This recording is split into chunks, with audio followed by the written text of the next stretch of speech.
गर्मियों की शुरुआत होते ही लोगों को बीमारियों का डर सताने लगता है, क्योंकि इस मौसम में चलने वाली लू के थपेड़े और तेज़ धूप की वजह से लोग आए दिन बीमार हो जाते हैं और अस्पतालों में भी काफ़ी भीड़ बढ़ने लगी है। साथ ही कोरोना संक्रमण का खतरा भी लोगों पर मंडरा रहा है, जिसको देखते हुए स्वास्थ्य विभाग सतर्क है।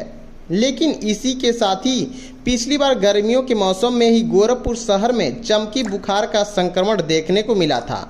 इसका प्रकोप युवा वर्ग के लोगों पर ज़्यादा पड़ा था। इसी को देखते हुए इस बार गोरखपुर स्वास्थ्य विभाग अलर्ट हो गया है, क्योंकि कोरोना संक्रमण का भी खतरा मंडरा रहा है। अब तक कई मरीज कोरोना संक्रमित पाए जा चुके हैं। इसी के साथ ही हो रही तेज धूप एवं लू के थपेड़ों से लोगों को बचाने के लिए स्वास्थ्य विभाग लगातार जागरूक कर रहा है। साथ ही लोगों को एक बार फिर चमकी बुखार का खतरा सताने लगा है, जिसको लेकर स्वास्थ्य विभाग पूरी तरह सतर्क है। आइए जानते हैं गोरखपुर के सीएमओ आशुतोष कुमार दुबे ने क्या कुछ कहा। सर, चमकी बुखार क्या है? देखिए, चमकी बुखार से मैं अभिप्राय आपका नहीं समझ रहा हूँ। मेरे ख्याल से संभवतः वह बुखार होगा जिस बुखार में तेज बुखार के साथ झटका आता है। तो अगर इस बुखार की करें तो ये सीजन जो होता है गर्मी के मौसम में प्रायः तेज बुखार होता है। जब टेम्परेचर बॉडी का मेंटेन नहीं होता है तो छोटे बच्चों में और में कन्वल्जन्स आने लगते हैं, जिसको कहते हैं हाथ पैर कांपने लगता है, आंखें मलमलाने लगती हैं और उल्टियां होने लगती हैं। संभावना ये है कि उसी को कहते होंगे। जैसा कि हम लोगों के यहाँ पर जैसे JEAS के केसेस जो होते हैं उनमें तेज़ बुखार झटके के साथ कभी कभी आते हैं, तो इसी को संभवतः चमकी बुखार कहा जाता है। सर, ये गर्मी में क्यों आता है? देखिए, इंसेफ्लाइटिस के फीवर्स के जो कारण होते हैं, इसके बहुत सारे कारण हैं। उसमें ये मच्छर जनित बीमारियों के कारण होता है, कुछ इंसेक्ट्स कुछ पैरासाइट्स की वजह से होता है और वातावरणीय उसकी वजह से होता है। और गर्मी में बॉडी का टेम्परेचर रेगुलेटरी सिस्टम अक्सर फेल होने के चांसेस रहते हैं। बाहर का भी तापमान अधिक रहता है, घर के अंदर का भी तापमान होता है, तो इसलिए संभावना अधिक होती है। सर, इसके लक्षण क्या है?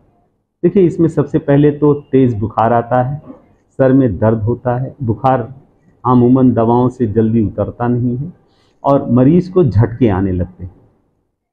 सर, चमकी बुखार से किस तरह की सावधानी बरतनी चाहिए? देखिए, अगर किसी भी व्यक्ति को बुखार कोई भी आता है तो उसे तत्काल जो है अपने प्राथमिक स्वास्थ्य केंद्र, सामुदायिक स्वास्थ्य केंद्र या जिला अस्पताल में जाना चाहिए। 108 और 102 की एम्बुलेंस सर्विसेज हमारी बराबर हैं। गोरखपुर जनपद में हर जगह हमारे पास ETC बना हुआ है और वर्तमान समय में हमारे यहाँ 5 मिनी PICUs काम कर रहे हैं और यथाशीघ्र हमारे और भी मिनी PICU चलने जा रहे हैं। जिला अस्पताल में हमारा PICU यूनिट बनी हुई है। सभी जांच और दवाइयाँ हमारी निःशुल्क उपलब्ध हैं।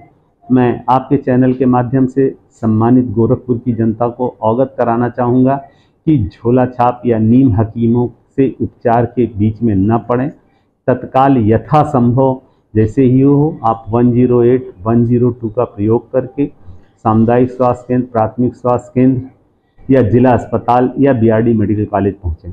इस रोग के इलाज के लिए राज्य सरकार द्वारा गोरखपुर बीते सालों की विशेष व्यवस्था की गई थी। क्या व्यवस्था की गई? हमारे यहाँ जितने भी ब्लॉक स्तरीय अस्पताल हैं सब पर ETC बना हुआ है। अभी हमारी योजना ये है कि जितने भी हमारे ब्लॉक स्तरीय अस्पताल हैं सब पर 3-3 वेंटिलेटर युक्त बेड का PICU बनाया जाए, जिसमें अभी 2 जगहों पर क्रियाशील हो गया है, 2 पर हम और इनॉग्रेशन चलने जा रहे हैं। तो इस प्रकार से हमारे यहाँ 5 PICUs अभी क्रियाशील हैं। तो चमकी बुखार से अगर किसी को रोगी हो जाता है तो उसको कहाँ सबसे पहले जाना चाहिए? सबसे पहले उसे अपने नियरेस्ट सामुदायिक स्वास्थ्य केंद्र, प्राथमिक स्वास्थ्य केंद्र पर जाना चाहिए।